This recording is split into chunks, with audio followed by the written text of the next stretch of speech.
Hi, everybody. Welcome to another edition of the Burning Desire Show. And today I'm joined by Oscar Jofre. Thank you for your time. And yeah, looking forward to the conversation.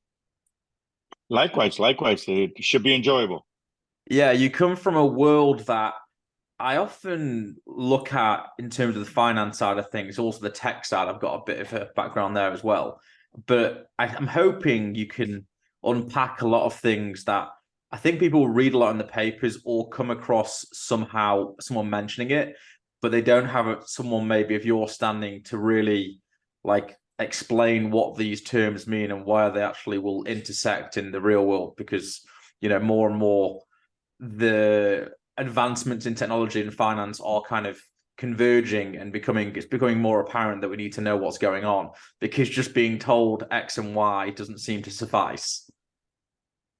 No, agreed. I mean, technology is, we all know it's a scary. It's got its own acronyms, it's got its own definitions, and sometimes us in the sector we're guilty of that. We splur off big words and all that, and there are reasons for it, of course, to separate us from the pack. But from an everyday person, what is this evolution or revolution or that is happening? What is the real impact? And I guess, I mean, the way to look at it is there was a time that you would physically go to a bank, stand in line, wait to take your money out. I mean, people go, okay, and that wasted time. Time is the element here that it's all about. So that was one, and then the ATM machine was introduced, and that became a more mobile, versatile, but you still needed to find one so that it wasn't as convenient as people thought. So they once again we went from standing in line to 15, 20 minutes to cash your check and get your money to depositing in an ATM and getting it right there without standing in line. And now we want further convenience. So technology has played a key role in that. But along the way, it has major hurdles to overcome in order to satisfy different regulators that are there to protect everybody involved. The individual, the bank, the intermediaries, and so on. And when you add different complexities to it, such as now that we've solved the banking issue, what more can we digitize? Because that's the word digitize, meaning making it digital, is you start looking at investing. And so investing has become the next big one. So how much more can they do in banking, digitizing it? I mean, look, it's an app now. I mean, what more can be done? You don't even need to go to an ATM machine anymore. You can just take your iPhone or your whatever phone you have, take a copy of the check, and boom. In fact, better yet, your employer doesn't even pay you via check anymore. They pay you digitally. So it's automatically deposited. So all these advancements have come with a lot of barriers that needed to overcome. And those were, making sure your privacies were not, taken advantage of by any parties, because there's a lot of parties behind the scenes. People think it's simple, but that simplicity came out of a lot of work of people figuring out, okay, how does an employer who has to retain that information about you, private, goes to the bank and then provides it to the bank, but then provides it to another bank. And the reality is, this is actually better for you than the old way, which was manually on a piece of paper and someone could steal it and all that. And of course, but those are the advancements we've gone through. I mean, look at the time frame that occurred on 20 years. In 20 years, we've gone from walking into a bank to a teller to a mobile device, and boom, voila. And so now the key is how many other products that a bank can offer can we move in that direction. So insurance has moved in that direction, and now investing is moving in that direction. So investing is a little bit more complex because just like money, there are other different regulators that are involved, and uh, safety nets need to be created in order to satisfy those regulators while at the same time maintaining protection for the individual investor, but always with the outcome: how can we make it easier and more efficient and not cost you the delays? And I think that's the way the everyday user can see technology evolving in everyday lives. I mean, Yeah, I am shocked still to this day that you still got to go stand in line to go get a passport. Seriously, it's just pretty shocking that you still need to do that or get a driver's license. Yes, some countries are more advanced than others, but in even in a lot of the G20, more than 80, 90%, you still got to physically go there, stand in line, waste half of your day. And again, time. Time is the element, if inefficiency. So, and there are a number of different scenarios where technology is directly affecting the individual user without them recognizing and getting caught up in the buzzwords. The buzz is for us to, again, as I said, distinguishing ourselves, but two, to separate ourselves from the old way of doing things to the new way, which sometimes it needs to be done in order to get the attention of those who are navigating through, and looking for this, because it's not that simple. The internet is great, but it's not easy to find Isn't information. it true? I was once working with a fellow who was also contracted to like one of the banks in the UK, and he was saying to do a wire or a bank transfer from one person to another. We obviously, well, I think America has become a bit more close to the UK, but in the UK you just need a sort code and an account number, and that's it. You literally can send whatever you want to send, but there's no fees associated. However, I was told by him that to do that, back to your point of making things simple, the background process is there's hundreds of different things that have to be boxes checked and different things that happen in obviously super quickly for that to happen. Correct. I mean, it's a little surprising that you know your money has to go from here to here and it takes days, and this is part of a bigger issue that uh people need to understand. Obviously people in blockchain talk about, look at how quick it is, it's efficient, no middleman or anything like that, and that's good, but here's the reality of the world. The reality of the world needs what we call T plus 3 days or T plus 4 days. And people go, what are you talking about? The world needs it. The world runs on credit. The whole world runs on credit. So if we went from 4 days to zero, just like that, it would literally collapse the entire financial markets around the world. So what does that mean? Well, it means that in those 4 days, different providers are using that money to either buy a building, to get a mortgage in a building, to buy a car. And people, but no, my mortgage is longer. No, the bigger chunks of it. And there was a paper not that long ago that said if we went to T0, there isn't enough money to cover. So look at it this way. You lend me 20 pounds, I take it. I then use those 20 pounds and I lend it to someone else. You've given me 90 days. I've given this person 45 days. And that person's going to lend those 20 pounds to somebody else and give them 30 Yep. days. And it's still 20 pounds, right? I heard something interesting on this point, and then I want to circle into how you got into this, I think, and then back to where we are. That maybe this is true, this isn't true. We're going certainly in the UK after COVID. This cashless society has become a huge buzzword, and a lot of even restaurants now, fast food chains, will not accept. Tim Hortons is one that I know for a fact don't accept cash. They physically do not accept cash. So you have to pay by Apple Pay, Google Pay, or obviously card. And someone was saying this to me, which is quite interesting. If you move the economy to paying on card, all of a sudden there's people like banks mainly that are making 1.5%, depending on what it is, per transaction. And if everything is then, because it used to be like I would give you a £20 note for washing my car, you would take that £20 note to the grocery store, they would pay this, and the £20 would still be £20 by the time it turned around. But that's not what happens anymore. After I don't know how many transactions, the money's gone because it's all being sucked up by those transaction fees. So that's something quite interesting too. That I just heard the other day. It's quite an interesting point. But I want to go back to kind of the beginning, because clearly no one's born going, I want to do, I want to, work on well, it didn't even exist, of course, but the blockchain and work with fintech and that kind of thing. So I presume this is the case. When you grew up, school days, were you particularly mathematical minded? Were you good at that? Was that your kind of strong suit? And how did you end up coming into kind of the financial world? Well, I would love to tell you that it was, and it wasn't. For me, I mean, I didn't even go beyond high school. So Well, um, I didn't learn how to read and write till I was 18 years old. wow.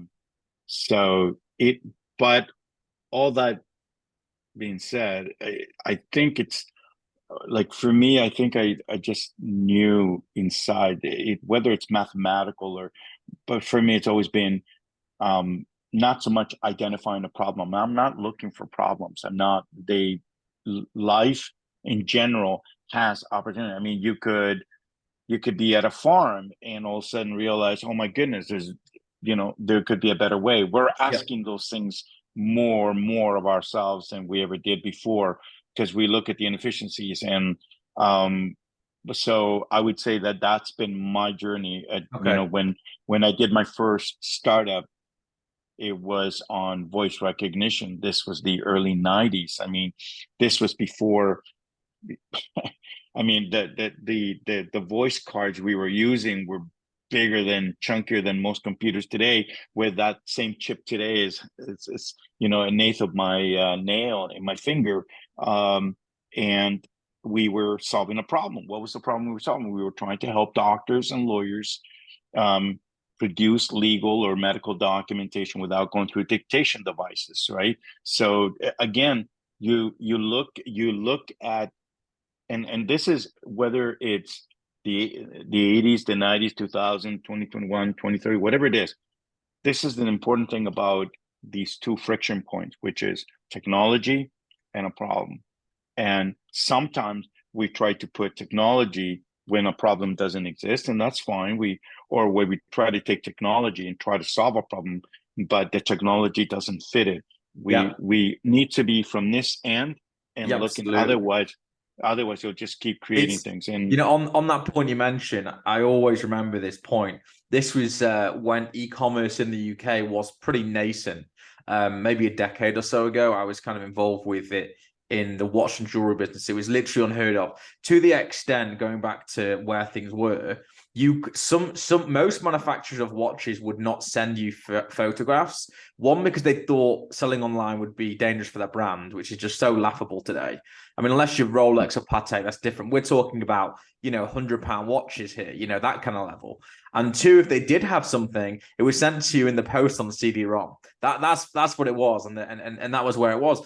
But back to that technology solving a problem. This is what reminded me. I was at a conference, and one of the keynote speakers was the equivalent of your Home Depot, right? We call it B&Q. It's a yes, kind of I can't think what the term is, but you know what I'm trying to say.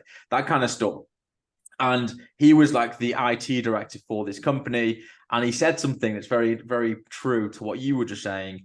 He said, so many companies see this shiny box and they go, wow, we've got to buy this shiny box. They get the shiny box in the business and then they go, how can we use the shiny box to solve problems? Not maybe the problem's so simple it's pen and paper that the answer is, you know what I mean? But no, we go and it's an elaborate system. And you see it in lots of corporates, you go in there and you're like, why on earth does this and this? I mean, because a lot of the time it's what you were saying. They're just buying into technology. And a lot of the time in a corporate sense, from what I've learned when I've been in corporates, I feel like people they almost create a job for themselves by saying we've got to bring this new technology in, and they've got this whole long lengthy project as to how to implement it. And often, as you say, they are doing it the wrong way around. They're not going, what's the problem? What's the simplest, most efficient solution? And sometimes that might be something that's existed for 20, 25 years. Look at email. Like, why has email not really moved on? All right, you've got Slack and different things, but there's still a huge element of the working world is email. And when was that invented? 20 years ago? I don't know exactly. But that's just because it works. Like it just works. it does. And down the line, I mean, look, I've been through a number of iterations of technology. I was fortunate to be there right at the beginning when the computers were being first introduced, and listening to the early 90s oh, there'll never be another company like Microsoft. Microsoft's the greatest company on the planet Earth, and nobody can ever. And look at that today. Well, then Google got introduced, and then Google came around, and so the reality is today we're in the 21st century and the year 2023, and any entrepreneur that I'd speak to is, or anybody, whatever we're using today, it's going to evolve, and that's just the reality. Whether the company will evolve or a new entrant will come in and it will disappear. It's a natural progression. Why? Because the technology is just rapidly changing everything we're doing. But we need to look at it, don't get caught up on that shiny light path. That's how people lose money. We saw that in blockchain, and with crypto. So blockchain is underneath it. It's a tool, and it was used to do this crypto. And then people go, see, but it's blockchain. No, it was just a product created on it, and you got caught up on that. And sure, some people did well, of course, and a lot of people, unfortunately, did horribly. And obviously, regulators are now stepping in to safeguard the market. But I think overall, in all of the new things that are going to come from a problem. So I'll give you one good example of this. So this happened recently in Canada. I was reading an article and this happens anywhere in the world. In fact, it's not just a Canadian problem or a US or UK, it's a problem globally. And so the homeowners, they own a home and then they decide to go vacationing. So if you live in the UK, you go vacationing in Spain or the islands of Isbara to go and enjoy 4 or 5 months of beautiful sunshine. Well, while you're away, somebody sells your home in the UK. And people go, but how is that possible? It's amazing how it's possible when you can forge documents and stuff like that. By the time they come back, boom, their home has been sold on them. And obviously, everybody's been duped because the buyers have been duped and everything. So how can we use technology to make that? Of course we can. So you go back and tracing the issues, you go back to where is the key, where's the cornerstone to that? And as it turns out, it's government. And we haven't been talking a lot about this. How can governments use great technology to make things more efficient? But that efficiency comes at a price. And that's the other part. So everything comes at a price. And the price is not dollars always, it's people. That means that technology makes things more efficient. So when you think of land titles, the place where everything is documented of all the ownership and all that, to make sure that it's all correctly, it hires thousands, if not hundreds of thousands of people in order to maintain it. And now if you implement a certain level of technology, boy, it sure changes that. So there's a balancing that everybody's doing. Another key example of this I'm going to give you is, G5 wireless phones. Everybody that, maybe you're on G4, G5. So where was the technology invented? In Canada. When was it invented? 15 years ago. Who had it first? Dubai. Who had it second? Africa. People go, how is that possible? They're poor. No, they're not poor. They just didn't have an infrastructure before, so they could implement, antennas immediately, and that's why Nigeria is becoming one of the world's largest growing capital markets. So we need to understand that technology solves a problem, yes, and then we got to understand the second friction to it. So why don't I have it? I live in Canada, and I've traveled through Europe. One of my most favorite things about Europe and London in general as well is the trains. People go, yeah, the trains. I don't need to drive to go from London to France. I can just catch a train. It's faster than that and flying. Okay. And it's cost efficient. Everyday person can use the trains. Everywhere in Europe, it doesn't cost you an arm and a leg. In our country, to take a train from one city to the other, you might as well drive there. So they encourage us to drive, pollute it. So there's all these things, and people go, why would they? Because we're a resource country. We sell oil. So these are, everybody needs to look at it. So sometimes the answer is not as obvious sometimes, but slowly and slowly we're making these changes. But the changes are being made in the financial. Why there versus anywhere else? Because we see it as a greedy monster. Yeah. Well, there is other. there's other greedy monsters, but so the financial markets in particular in the UK, you've been probably one of the most transformative markets in the world. In fact, in the early 2012s, your bank was laying the banks were laying off people, but they weren't just laying them off. They were giving them the opportunity to retire or start up a new company, and they would help fund it. More innovation came out of the UK because of that for the banking industry than ever before. So they were ahead of it. Where the rest of the market was trying to figure out, okay, wait a minute, I got 10,000 employees, I got to lay off 30%. I'm going to take a real big bite on the government, right? Because they're going to come after me. Why am I? Do you see what I mean? It's a trade-off. You want low taxes, you hire more jobs. You lay off jobs, you're going to pay more taxes because we got to pay, Yeah. unemployment. So these balances are going on. But so sorry, get off that. But the point is, technology is coming in, and so the last few years we've dealt with blockchain, which is the immutability. So for the average person, what does it mean? There's nothing more frustrating ever, whether it's buying a home, going to a bank, or anything, proving that you own something, proving that you are who you are. Well, that's where blockchain itself, at the most basic level, forget about crypto, one of the most basic level of it is immutability. Immutability means it could never be erased, ever.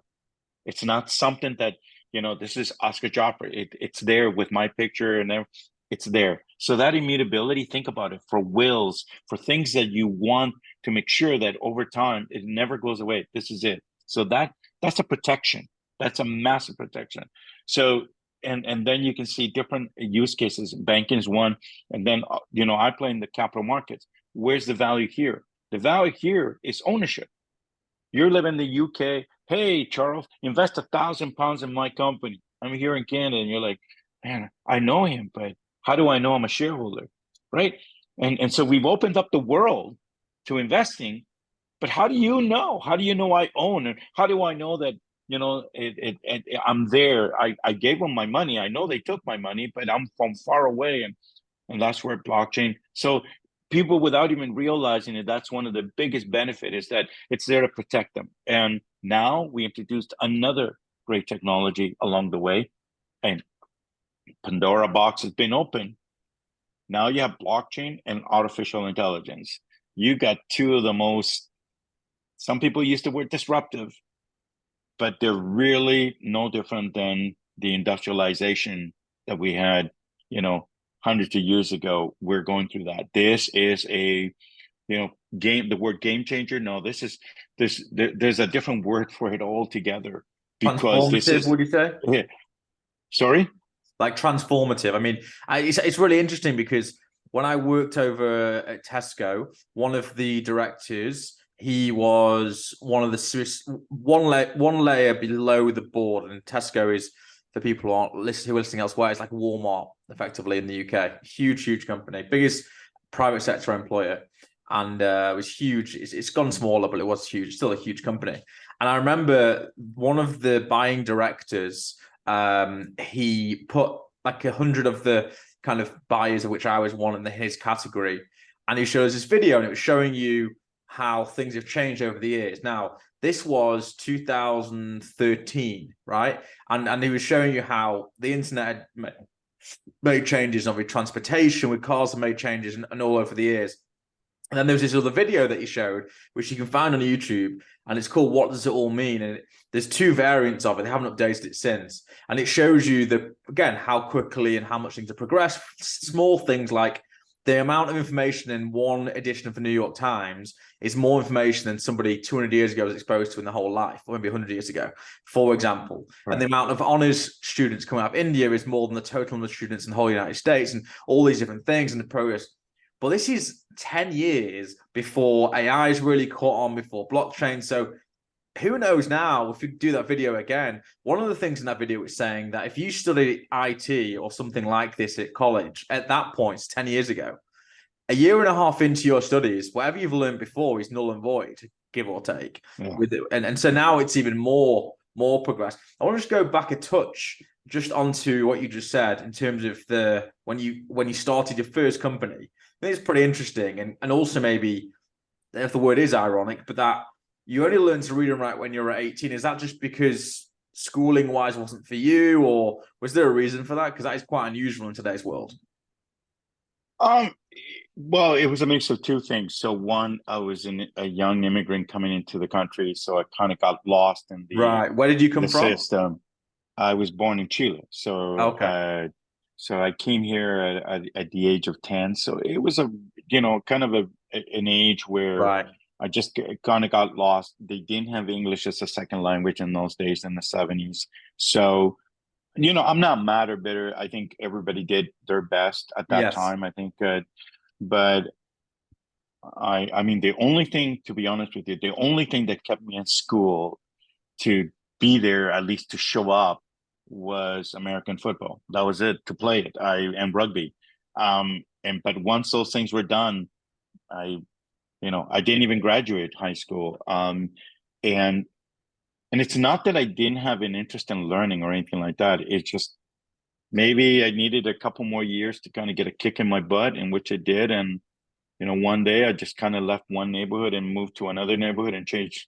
So anything's possible, right? And then when the internet, That's what I'm trying to get to. uh, Like the fact that you were an immigrant that couldn't read and write in the language of the country that you existed in, which I presume was Canada still, and then went on to found a company that was helping people in a native tongue, which was foreign to you, is quite amazing. And again, I said to you, you asked me earlier what the point of this podcast was, and one of the points is to really highlight the fact that if you can do it from the position that you were in at 18 years old, and I mean, how old were you when you founded the first company? How many years post leaving school? post that, yeah. So I only worked for two companies in my life, my professional life, Yeah. and uh, by 1980 89, I started being, I already knew in it prior to that that I was an entrepreneur. I can't explain it to anyone. It's not like I was reading a book or anything like that.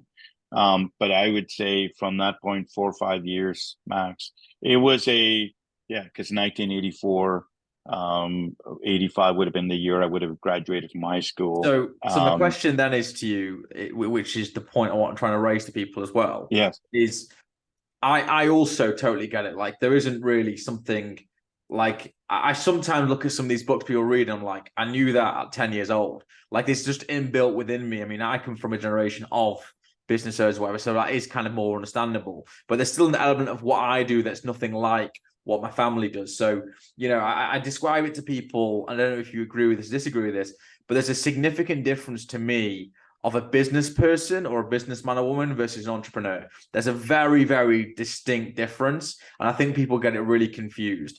It's like a different currency. And now there's best and now there's worse. They're just like, you can't compare the US dollar to the Great British Pound. They can do the same things, but they're also not the same.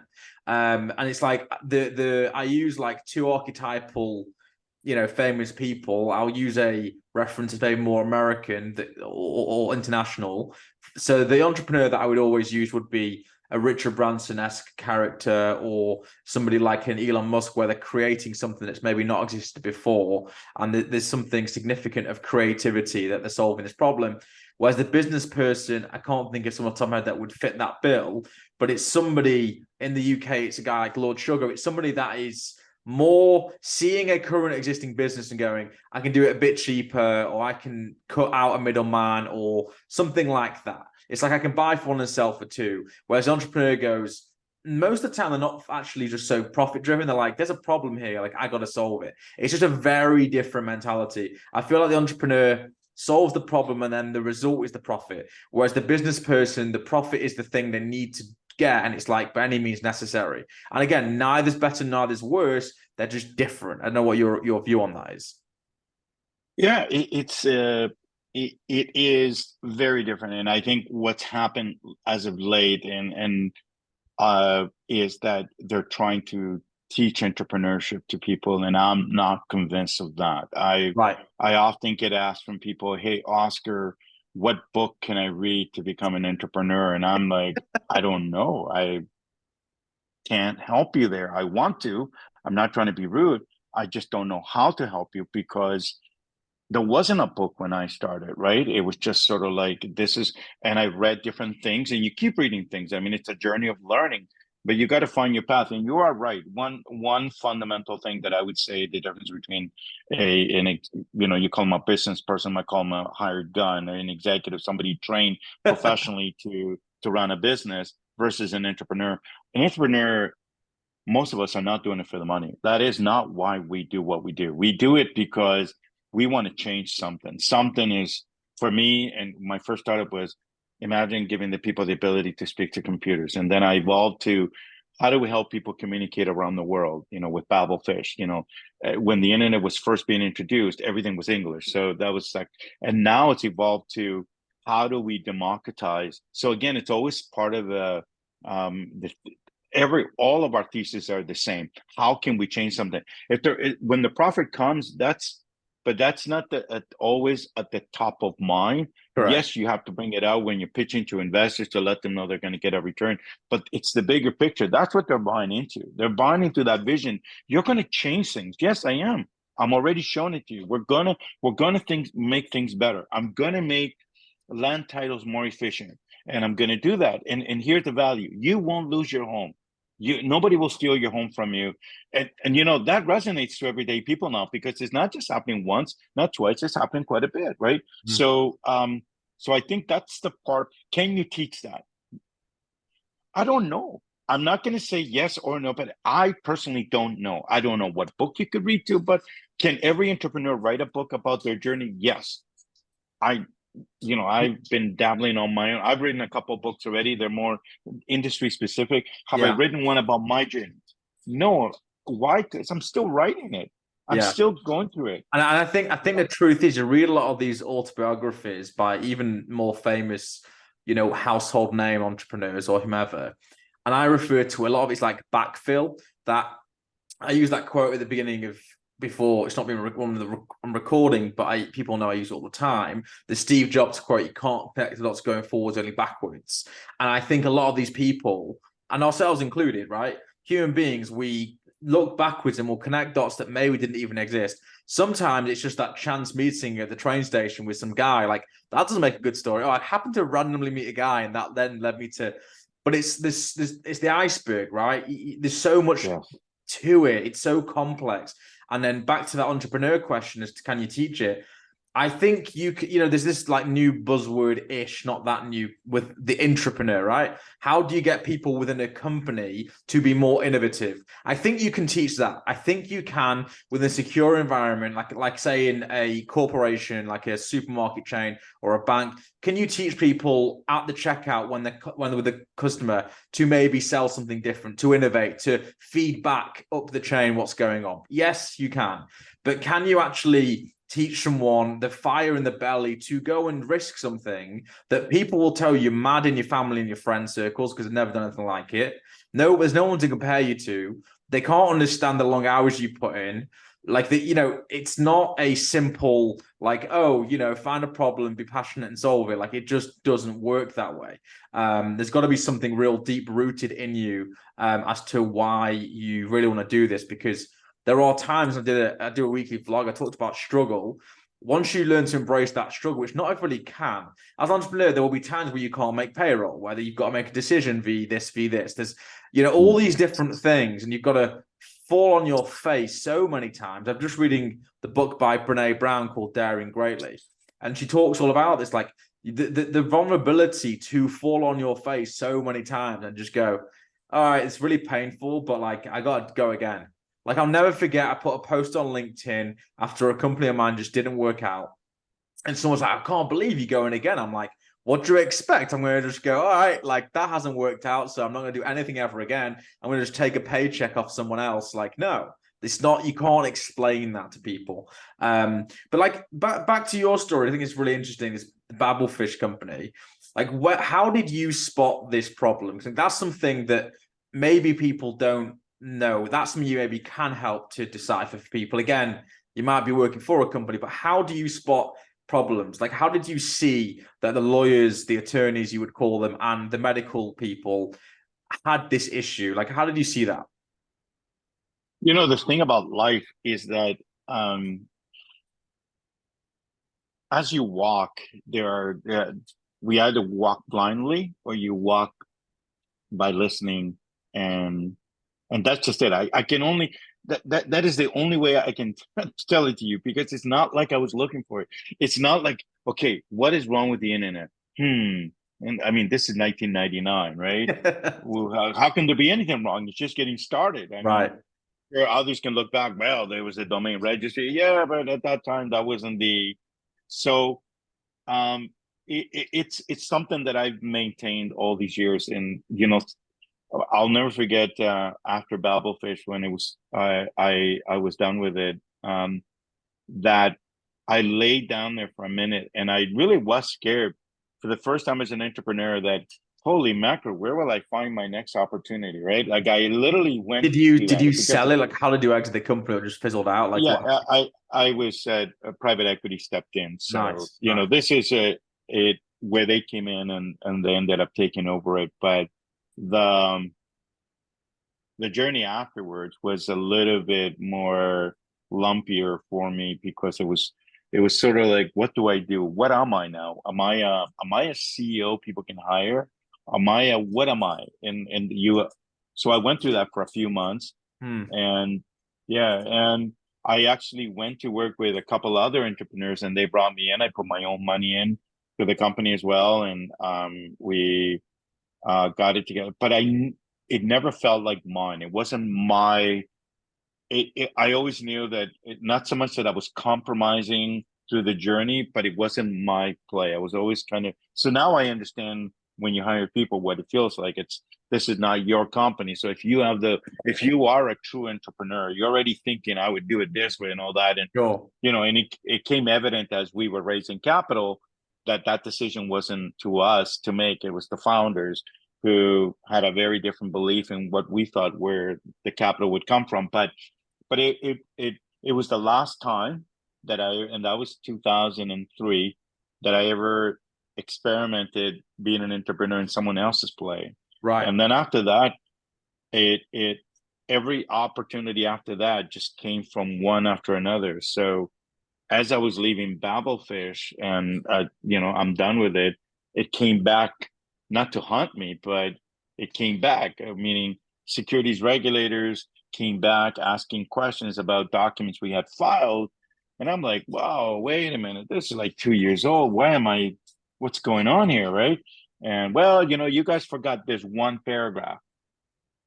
And I go, yeah, our lawyer handled that. Yeah, but you signed it. And I'm like, yeah, we signed it, but our lawyer, you signed it. And that was kind of like, was the, most people would, we paid the fine. I wasn't sanctioned because we didn't do any, it wasn't that we did it deliberately. It was just an oversight, right? It was disclosed previously. So, but I didn't stop there. I don't know. I cannot explain to you why. Here, the gentleman's on the phone. I go, I'm mad. And he goes, why? Why are you mad? Well, I don't get it. We paid and our lawyer didn't. And he goes, I know. Everybody gets that because they have a legal disclaimer in on their bottom of their email. And that was it made me more angry. And then that wasn't it. I said, I guess I'm like a rare case. Oh, no, no. This is every day for me. It's like 20, 30, 40 cases a day like this. And I go, how big is it? He goes, well, it generates about 14 to $15 million in annual revenues for their securities exchange.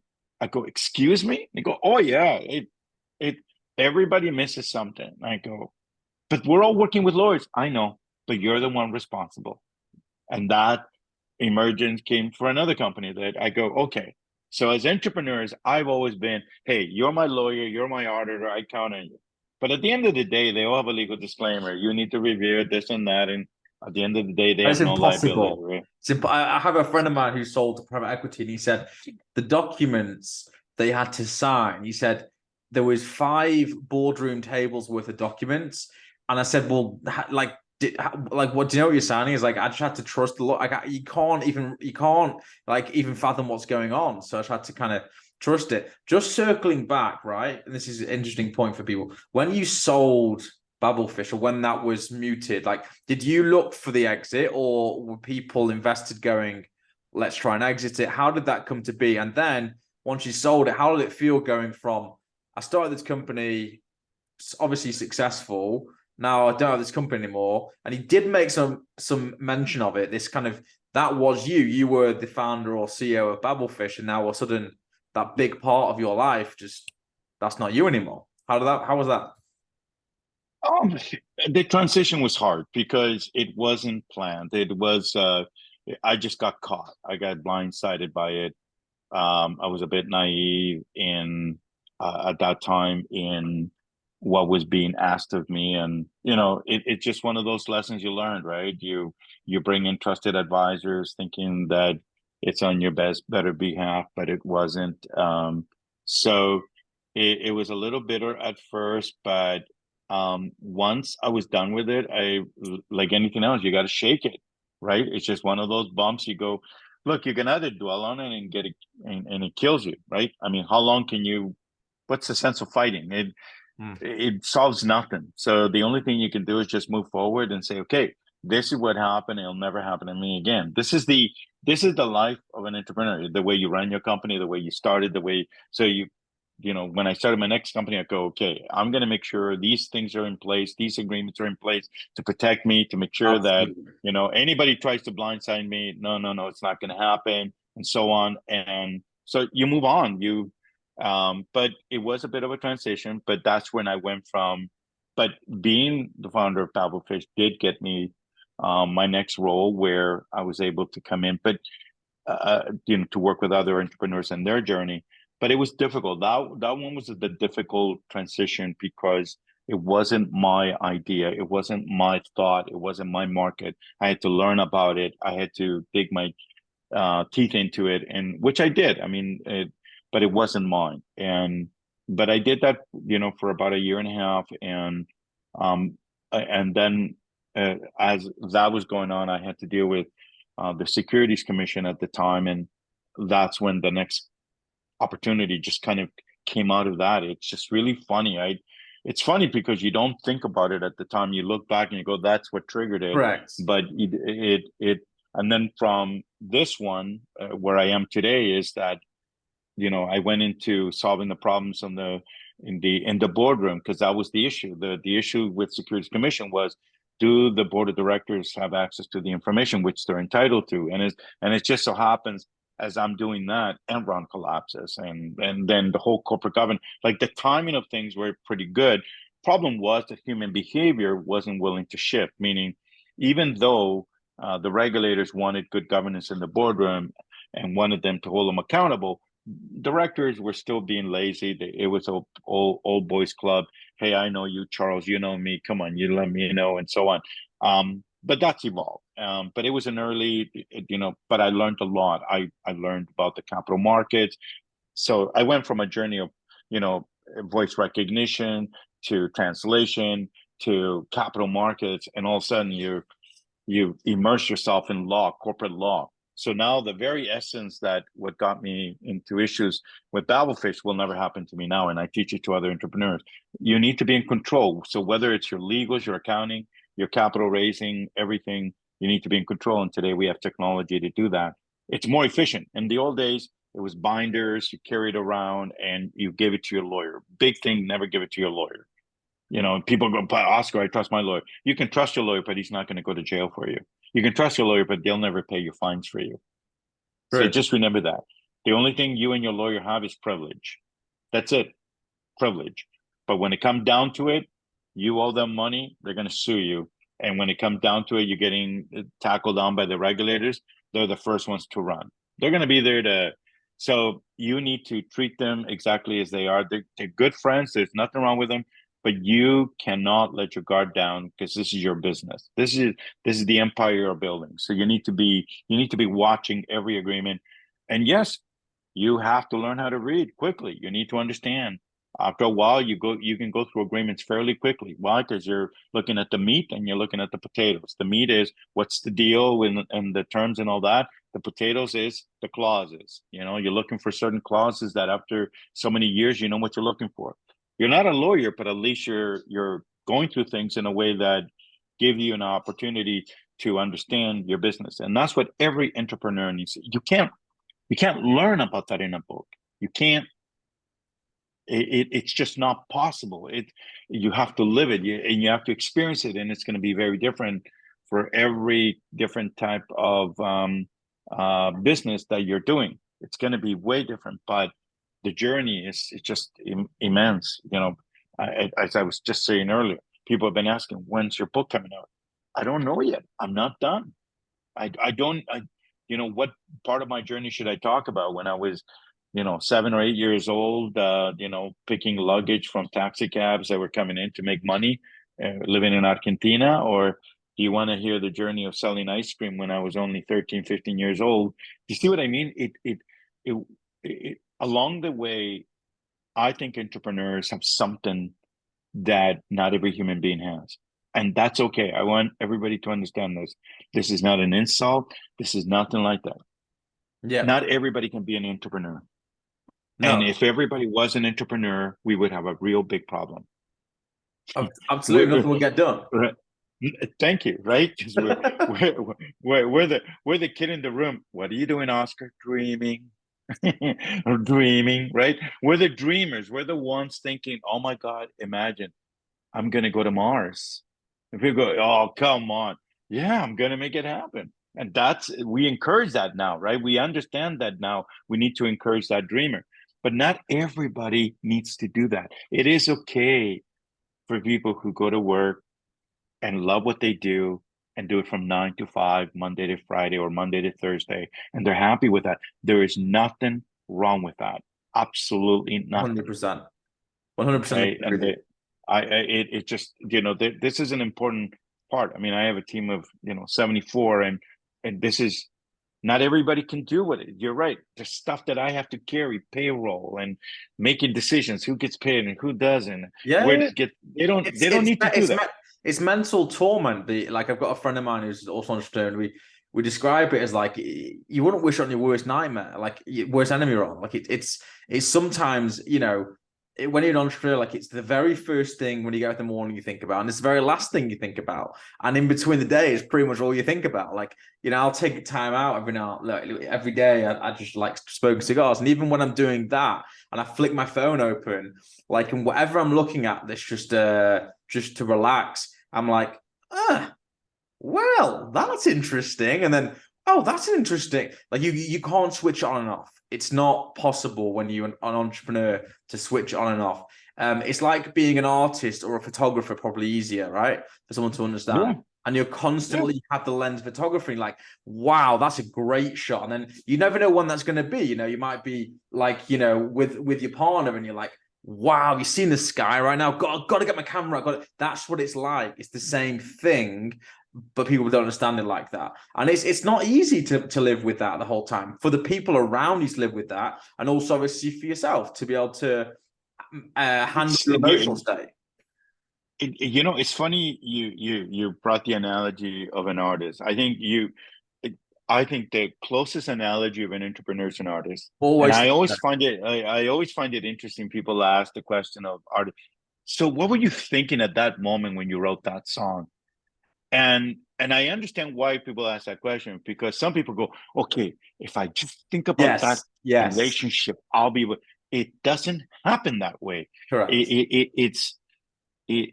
I just explained to you that at that moment, so people go, okay, I'm doing this, I should be analyzed. You don't. No. It just happens. It just happens. When I go out with my family, we go on day trips or camping. You're right. My brain never goes off. It isn't. I look at the water. I see the water different than everybody else. People see it one way. Okay. And it's not that I'm doing it on purpose. It's just naturally, it's a fitting. And that's why I respect artists. I love art because my goodness, could you sit down in front of a screen and draw something that I couldn't? No. It's already hard enough for me to draw a house and a tree and all that. I'm in right? that category. Exactly. My little one who's 8, he's drawing these things, and it's his imagination. Dude, where does he imagine that? It just comes to him. And I understand that. It comes to him. So I believe that we've put so much glorification on entrepreneurship. So, but I was asked recently on this, and I provided a glimpse of what's like. So I'll go back 3 decades, and for every high, I'll give you 100 lows. And Oh they're yeah. like, "What?" Oh For yeah. every high, I'll give you 100 lows. And I go, "Are you ready to give up your house?" They go, "What?" "Yeah." "Are you ready to give it up?" "I mean, are you ready to lose it?" Because I lost it twice. So, see, to me, material things are not important. They're important, but I know I can lose it and I can gain it. Yes. Are you ready? Are you ready to sleep outside? I'm like, what? Are you ready? What if you had to sleep outside? What if you had nowhere to live but outside in a park? Could you do it? How about a car? What if you didn't have a car? What do Yep. you mean you didn't have anything? Could you do it? And could you get up every day and find a way to brush your teeth and do it? And they're like, what do you mean? I said, that's the point. You need to, I can't help you imagine it, but I'm trying to tell you what I've gone through. Yeah, And it's the resourcefulness.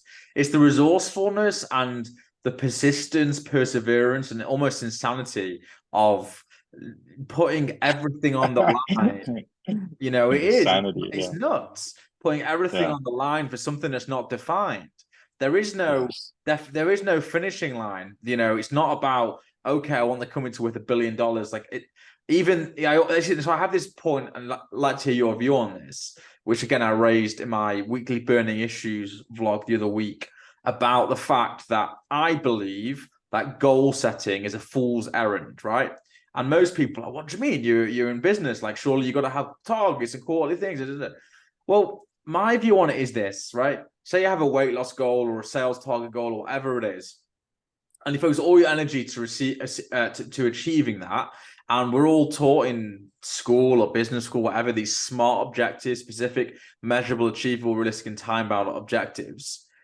Well, you go and achieve that thing, and all the work and the struggle, and everything else, you get to that, and you get to the top of that hill, or whatever you want to call it, and you're like, that was good for one meal that we had out, and quarter's over, a new quarter starts.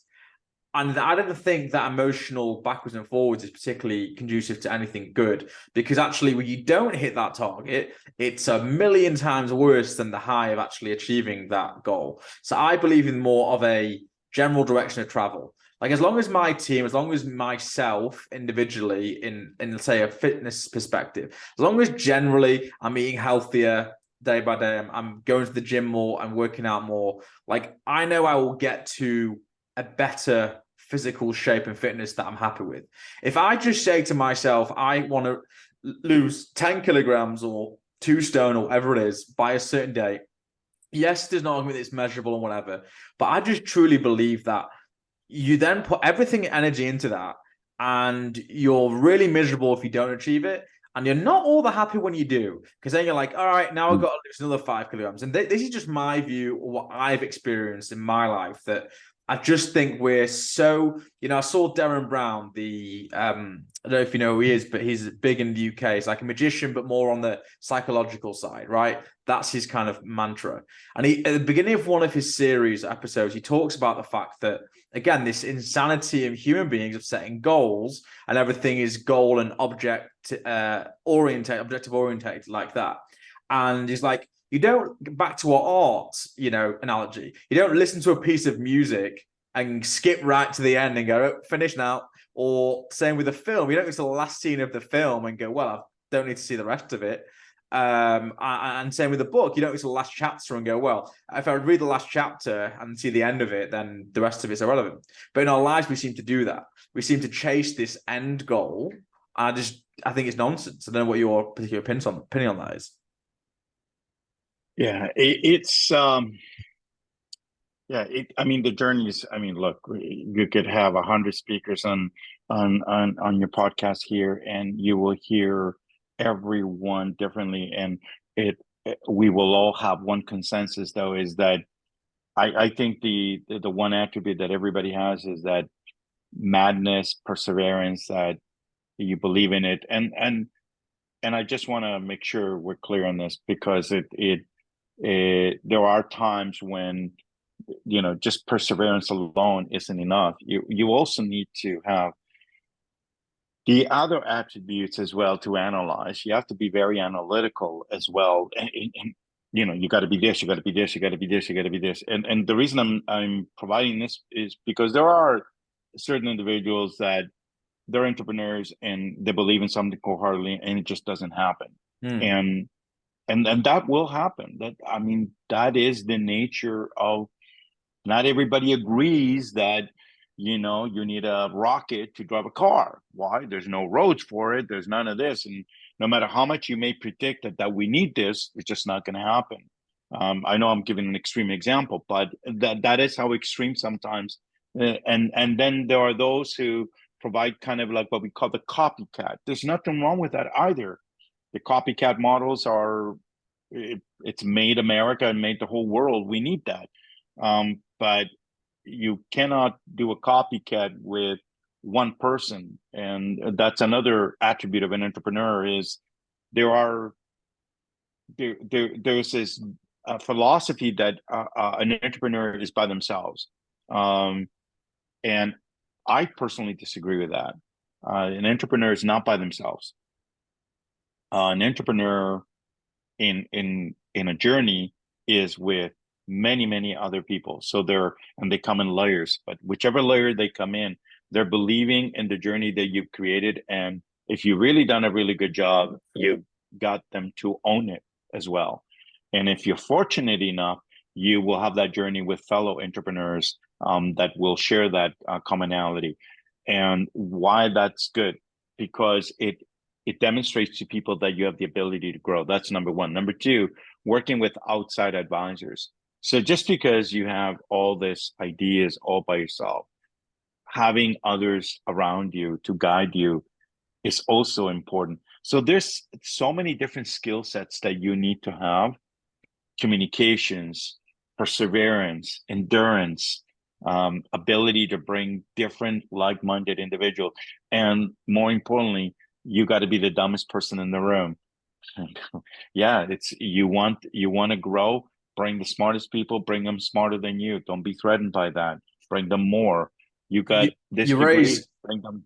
you raise a really interesting point, because I had this I would describe it as, well, it very much was a limiting belief. Earlier in this year, I started this company, Watch Marketplace, which now is a pure play watch trading business between private clients, not mostly. It started as something else, and that's a different conversation for the day. But at the beginning of the year, it was myself, and I was like, well, I can do this myself. And if I bring in people because I've dealt with business at all different levels, I'm like, oh, that's going to be a headache, and that's going to be a liability, and that's going to be cost, and that's going to be.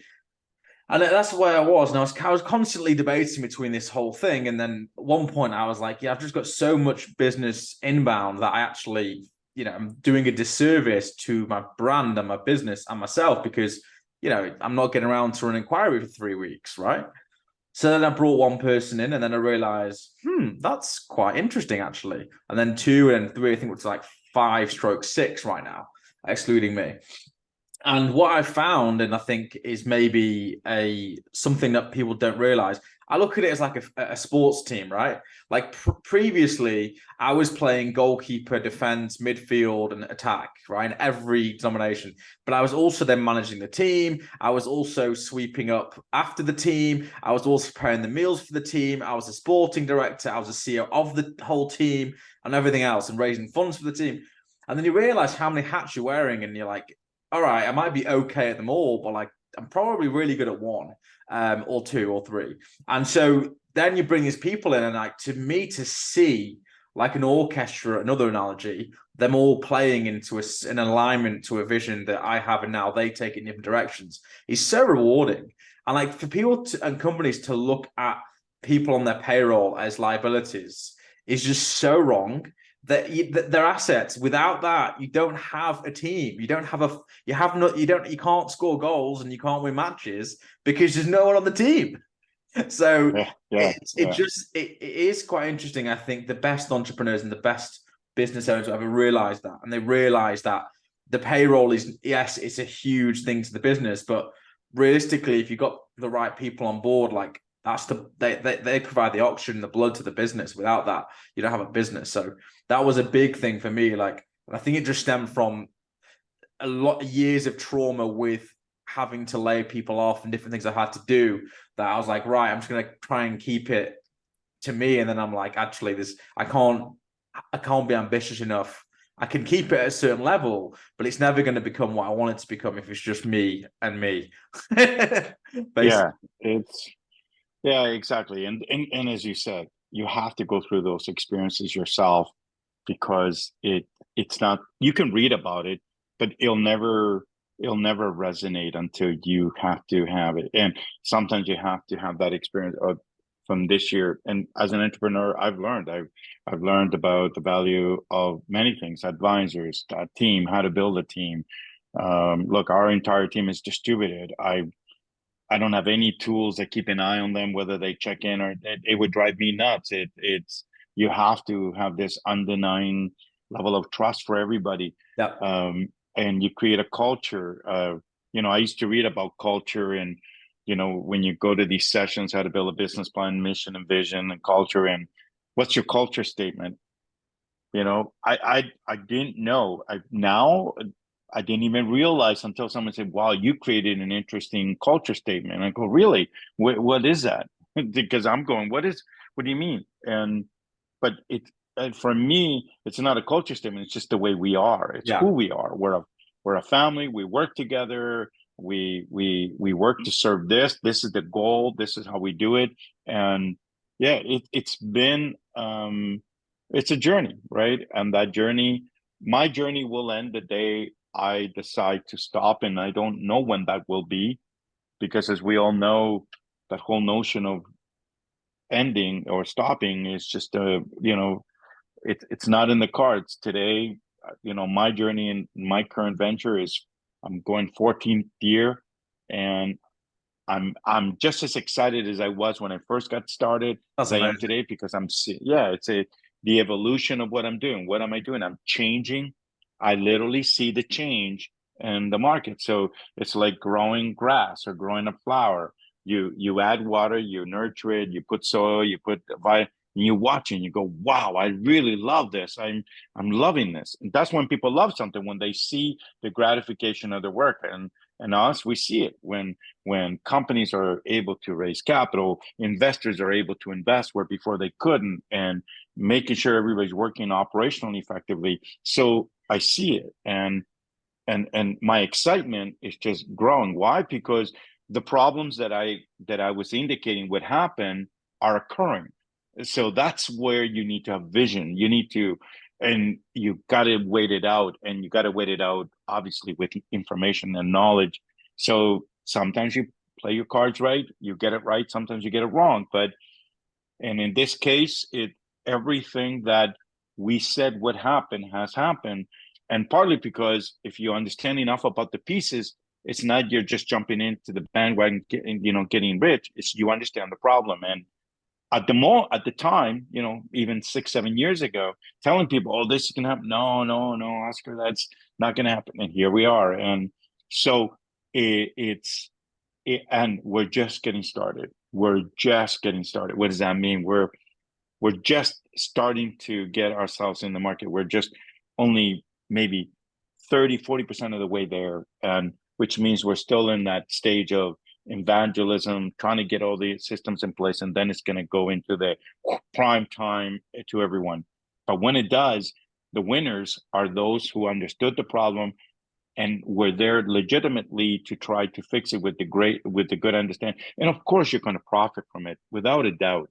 Your investors, your shareholders, everybody's going to profit from it. So, but it is a journey that it no matter what book you read, no matter who you speak to, no matter who tells you what, yours will never be like anybody else's. This is just like DNA, just like DNA. I think that's Everyone's I different.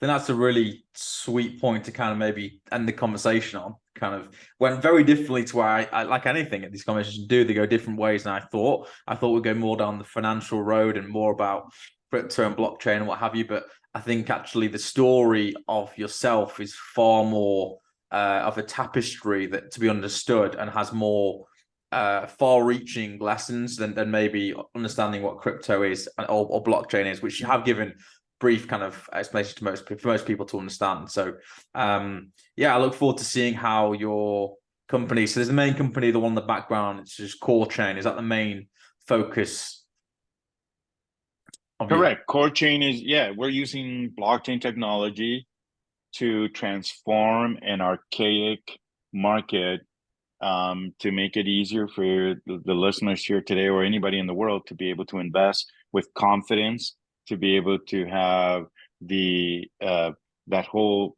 component of I own this and there's evidence of it, and to make it more efficient.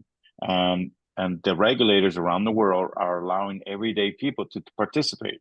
I mean, look, for the last 50, 60, 75 years in the capital markets, the one percenters have been getting all the wealth. And that wealth is because they get in to invest in opportunity. So they got in to invest in Microsoft, Apple, Tesla, Facebook, Twitter, you name it. The money wasn't made when the company was public. And that's another misconception people need to understand. You're not going to make money in the public markets. You're going to play the down unless you're going to hold it for a long time. It's not where the money's made. The money is made in the privates. That's where it's made because you're buying. The company is in the early stages. So what if you saw the next Tesla? Would you put $500 in, knowing that if the company went public, got acquired, it'd be worth, $250,000? That's not a bad return, right? So that's where people are seeing it. So it could be the next Tesla, it could be the next Microsoft, the next Google, could be the next anything. But it wasn't accessible. It wasn't available to us. We weren't allowed to invest, right? So in the UK, a company called Brewdog, Brewdog is one of my clients. Brewdog is perfect example of this. Brewdog, I tell people we're going to go, but Oscar, it's brewery, it's easy. Not if you're from London, England, because every pub is a brewery. Every bloody pub has its own microbrewery. So which means you got to do something to stick out above everyone else. So Brewdog came to the United States, used the regulations, and found a way to get investors from 86 countries around the world, people who weren't allowed to invest before, and became one of the world's largest brands in beer by using the very people that would invest in them, the same people that would buy their products and all that. So that's what an infrastructure does. It does the unthinkable. It does where it wasn't possible. Oh, I need $75 million. Oh, I got to go to that private equity group. And if you did, at those days, Brewdog would never got the valuation that they wanted. But here they went to their customers or potential customers. Oh, I love this beer. I want it here, right? So it could be a brewery, it could be a car, it could be software, it could be anything. But you need an infrastructure, and that's what CoreChain does. Foremost, we're here to protect investors. Second is to make it transparent. And so we've done that. And so it's just getting started. It's just getting started.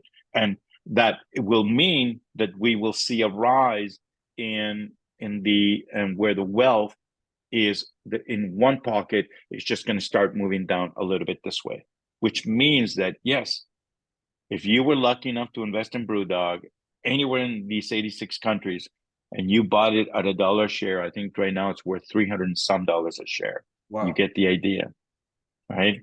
So you could realistically see, not every one of them is going to be a winner, but the important thing is it's not about whether one is going to be a winner or not. You were given an opportunity. You got an opportunity to invest in an entrepreneur that you believe in, everything. But before, all you could do is watch it in the news. Oh, look at that! Look at that. It's magic. Yes, it's magic. It's they became billionaires. That's all we ever see now is people making billions, and everybody else is sort of like, God damn it, I got to work it, and I don't get a chance. And what you're given a chance to is play in the secondary market, it is secondary because the shares already shifted hands. They already made the money. Now you're buying the shares that are coming out, and you got to wait because now you got to wait that $300 to go how much higher to double your money. You needed a 600. So see the climb. Yeah, the climb is much greater. So it's So I think you're seeing it in the UK more than anywhere else because it was one of the first countries that allowed this transformation. The United States took it and just made it even bigger. and other countries as well. And what are we doing? We're just the word is democratization, but that came with massive responsibilities and opportunities. The responsibilities was, how do I allow Charles from the UK to invest in a company in the United States so far away and protect Charles? Makes I sense. mean, that, I think you gave right? a really good, yeah.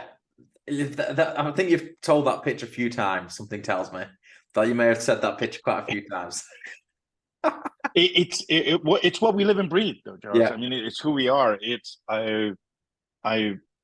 I That's why I got into this. The BrewDog didn't exist when we started. I tried to envision people, you'll be able to do, no, Oscar, we can't. The law, but the laws are there, the securities laws. Okay. Oh, Oscar, you can't do it because how do you manage it? Okay, now we have the technology. Oscar, you can't do this because I can't move money. So do you see all the different problems you need to Yes. solve? So, but the only way to solve a problem is you need to know it before it even happens. And that's the trick in sometimes in how you get into things. And that's where core chain is. And we already knew all this. We knew this was the emergence. We knew democratization was coming and we knew the regulators were going to open. We knew what it would mean to open it. Only so many people knew what would happen. Everybody's going to play a role, in it. But you needed to understand that Charles is in the UK. He's got £1,000 to spend. How is he going to spend that money? How is he going to pay for it? And this company's over here. And then how do you manage it? How do you regulate it? How do you protect it? So you go through all that and you start, all the pieces come together. But only then can you transact. Until then, you're limited to, okay, I can only do it here. So you're back to the same basic problem, which is only the people that know about it or the high net worth can access it, because you go, okay, you know what, I'll take the 10 million from them. I know it's going to cost me more, but at least I don't have to go and look for people everywhere, right? That's one. Or it'll make my life easier, which sometimes doesn't always do that. Democratization puts the power back in the entrepreneur and puts the power back in the investor. For the very first time, the two are completely aligned. Private equity serves a role in sort of venture capital. They're not always aligned with the two parties that I just mentioned. Um, Quite often, their return is get a return at whatever price, and sometimes it could be at the price of the entrepreneur. It could be at the price of smaller investors. This democratization that's going around the world is to change that paradigm. Why? Because in the United States in 2008, there was a financial collapse. That financial collapse was massive. Middle America lost everything. Middle America, meaning they lost their homes, their jobs, their companies. The only people that didn't lose anything were the bankers. In fact, they were given bonuses. So it was a wake up call. And that wake up call arose the Jobs Act in the United States. When the Jobs Act got introduced by Mr. David Weil IV, former vice chairman of NASDAQ, was to transform the private markets, to revive what was already broken, which was entrepreneurship. But we needed to do it differently. So whenever you do a transformation, you need to think of the problem. You need to think of the technology to solve the problem. And that's what we did with Core Chain. So Core Chain is transacting in 23 different countries around the world. It's helping entrepreneurs from a startup to a large corporation. That size is irrelevant. It's about democratization. And we're going to see more of that in the years to come. I think there's a potential opportunity with what I do over in Watch Marketplace in the UK and what you're doing. Actually, some interesting opportunity there to talk about another time. That's, as you say, really interesting conversation, and I think it's given certainly me a lot of food for thought, and hopefully people that watch or listen a bit of food for thought as well. If not just what you're creating at Core Chain, but the whole journey that you're been through and are currently on, I think is really inspiring, motivating. And that, as we came back to the beginning of the conversation when you asked what was the point of the Burn Desire show, is literally this. It's to go, okay, what are you doing now? Why are you doing it? But like, what's the kind of tapestry that's led to you doing this now? Because it's like anyone can look on LinkedIn and type in your name and go, oh, this guy's in fintech or Core Chain, but who is he? Like, why? What's his like messaging behind it? And I think that's what we lose often, I think, but human beings require. And it's like that emotional connection with somebody is like, what they're going through. How does that resonate with me and relevant to how I did whatever I did. And you raised some really interesting points, one of which about, not everyone's an entrepreneur, and there's nothing wrong with that. You can still do and innovate and create and not have to go through the whole mental nightmare that is entrepreneur quite often. So I really thank you for your time. It's been super interesting. Likewise, Charles. I really appreciate it. And anytime you have any questions or anybody else, reach out. I'm easy to find. I'm on LinkedIn, Oscar Jofre. I'm on Facebook, Oscar Jofre. Twitter, Oscar Jofre. I, like most entrepreneurs, we're like an open book. Yeah, agreed. Thank you very much. Thank you.